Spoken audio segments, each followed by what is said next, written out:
fishing news is brought to you by Interlux Marine Paint, Maxima Fishing Line, and Okuma.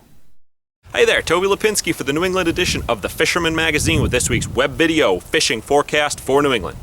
Well, there's still some really big striped bass prowling the waters of New England right now, like the 49-pounder caught and released by Shawn LaLond last week, but your time is really ticking away as we are approaching the new moon will likely signal our final shot locally to get that last big striped bass of the season. Fortunately for us all, however, blackfishing is more than making up for this in both quality and quantity pretty much all across southern New England. And starting off the report, as always, in Connecticut, there have been some really big blackfish landed locally this week. Hillyer's tackle, for instance, had fish of 20.95 and 14.2 pounds weighed in on the same day last week, and I've heard of a bunch of other fish in the 8 to 11 pound class landed in the last couple of days.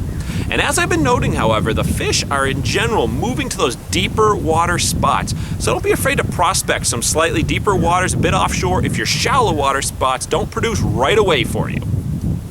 And over in Rhode Island, blackfishing is about as good as it gets in roady waters right now with a lot of big fish and good numbers being landed.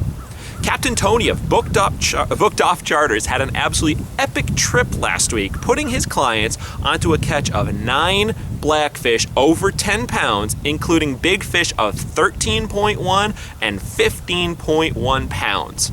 That is an absolutely awesome outing for his clients, and you know what? He stayed on the hot bite since, with several more over the 10-pound mark this week. And then up in Massachusetts, continuing with blackfishing, there's still pretty good bite going on in Buzzards Bay, but a lot of anglers have begun to make the fall transition to freshwater fishing. And I received a picture of a large northern pike landed by Bob Barcelou of South Hadley, Massachusetts, that he caught while fishing on the Connecticut River.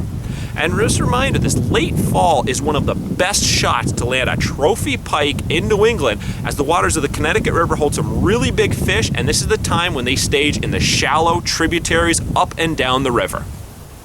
All right, well, there you have it. I'm Toby Lapinski for the New England edition of the Fisherman magazine, wishing you tight lines if you head out onto the water this weekend.